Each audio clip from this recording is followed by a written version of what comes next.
بسم اللہ الرحمن الرحیم۔ خلیفہ ثانی امیر المومنین دماد علی سسر رسول حضرت عمر فاروق و نڈر بہادر صحابی رسول ہیں، جنہوں نے گلشن اسلام کو اپنا قیمتی خون دے کر سدا بہار کیا۔ ان میں حضرت عمر کا اسم گرامی سر فہرست ہے۔ آسمان عدالت و شجاعت پر آپ آفتاب بن کر چمکے اور اسلام کو چار چاند لگا دیے۔ آپ ہمیشہ یہ آرزو کیا کرتے تھے کہ مولا کریم مجھے اپنے راستہ میں شہادت کے درجہ سے سرفراز فرما۔ ایک دفعہ آپ حج کے سفر سے واپس تشریف لا رہے تھے کہ راستہ میں کنکریوں کا بستر بنا کر لیٹ گئے۔ آسمان پر چاند اپنی دھیمی دھیمی کرنوں سے پورے صحرا کو روشن کر رہا تھا۔ آپ نے اس پر نظریں جما کر دیکھنا شروع کر دیا۔ چاند اپنی مختلف کیفیتیں بدل رہا تھا، کبھی چھوٹا ہوتا کبھی بڑا ہوتا۔ رات بھر اس کی مختلف شکلیں بدلیں۔ آخر شب جب چاند کمال سے زوال کی طرف آیا اور اس میں پہلے کی نسبت دھیما پن زیادہ آ گیا تو حضرت عمر فاروق چاند کی طرف دیکھ کر آپ دیدہ ہو گئے اور ہاتھ اٹھا کر دعا مانگی کہ یا اللہ مجھے بھی اس چاند کی طرح مختلف ادوار سے گزرنا پڑا۔ اب میں پوری دنیا کو عدل و انصاف کی روشنی دینے کے بعد محسوس کرتا ہوں کہ اب میں بہت زیادہ کمزور پڑ گیا ہوں، میری ہڈیاں ضعیف ہو گئی ہیں، جس کی وجہ سے اب میں خلافت کا متحمل نہیں رہا۔ یا اللہ میں تیرا عاجز بندہ ہوں، مجھے اپنے رفقاء کے ساتھ جگہ عطا فرما۔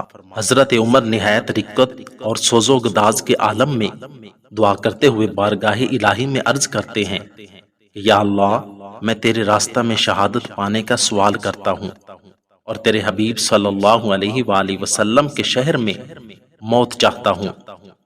حضرت عمر فاروق کے دل سے نکلی ہوئی دعا بارگاہ خداوندی میں قبول ہو گئی۔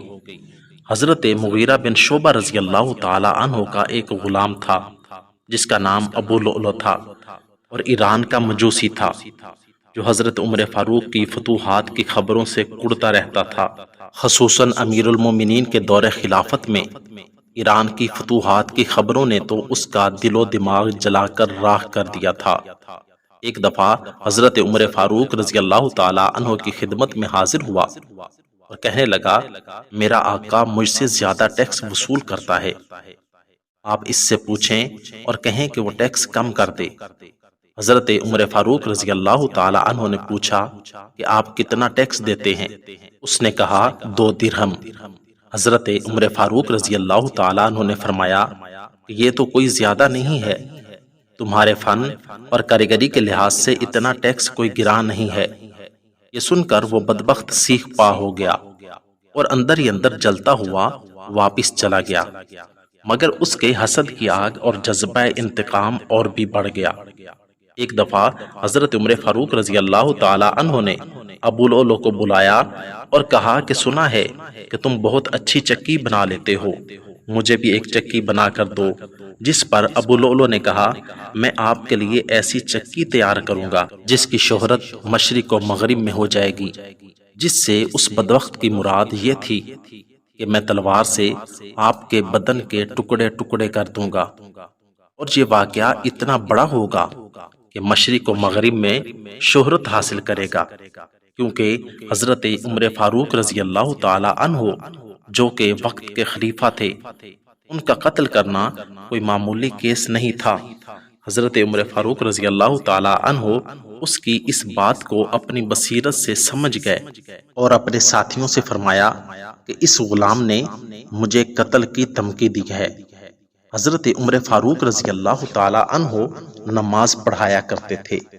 ایک دفعہ آپ نماز پڑھانے کے لیے تشریف لائے، مکبر نے تکبیر کہی اور آپ نے حسب معمول صفیں درست کرا کے اللہ اکبر پکار کر امامت شروع کرا دی۔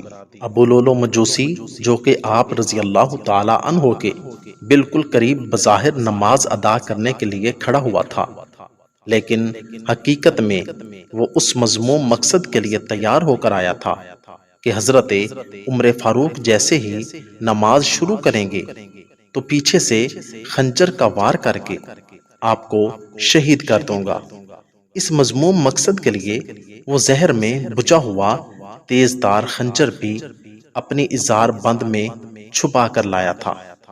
حضرت عمر فاروق رضی اللہ تعالی عنہ نے جیسے ہی نماز شروع کرائی تو بدبخت ابو لؤلؤ نے حضرت عمر فاروق رضی اللہ تعالی عنہ پر خنجر سے وار کر دیا، اور یہ حملہ اس تیزی سے کیا کہ چند منٹوں میں حضرت عمر فاروق رضی اللہ تعالی عنہ زخمی ہو کر گر پڑے اور مصلے پر خون میں لت پت ہو کر تڑپنے لگے۔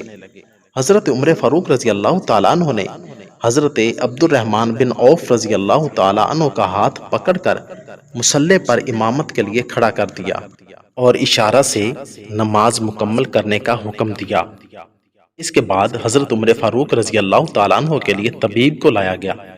اس نے آ کر دوا دی، جسے حضرت عمر فاروق نے پیا تو وہ زخموں کے راستے سے باہر نکل آئی۔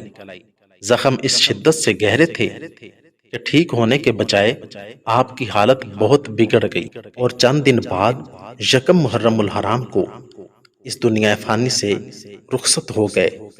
حضرت عمر فاروق رضی اللہ تعالیٰ عنہ کی شہادت کا گواہ نبی کا مصلی، مسجد نبوی، قرآن پاک کی تلاوت اور نماز ہے، جو قیامت کے روز اللہ کے حضور پیش ہو کر گواہی دیں گے۔ جس طرح ہم باقی ایام کو یاد رکھتے ہیں، اسی طرح اس دن کو بھی یاد رکھا جائے اور اس میسج کو عام کیا جائے، تاکہ جو لوگ نہیں جانتے انہیں بھی پتہ چل سکے۔ اللہ تعالیٰ ہمیں صحابہ کرام کے نقش قدم پر چلنے اور ان کی قدر کرنے کی توفیق عطا فرمائے۔ اللہ تعالیٰ ہمیں عمل کی توفیق عطا فرمائے۔ آمین ثم آمین۔ اگر آپ کو میری یہ ویڈیو اچھی لگی ہو تو ویڈیو کو لائک، چینل کو سبسکرائب اور ساتھ دیے گئے بیل آئیکن کے بٹن کو ضرور دبا دیں، تاکہ ہماری آنے والی ویڈیو سب سے پہلے آپ تک پہنچ سکے۔ شکریہ، والسلام۔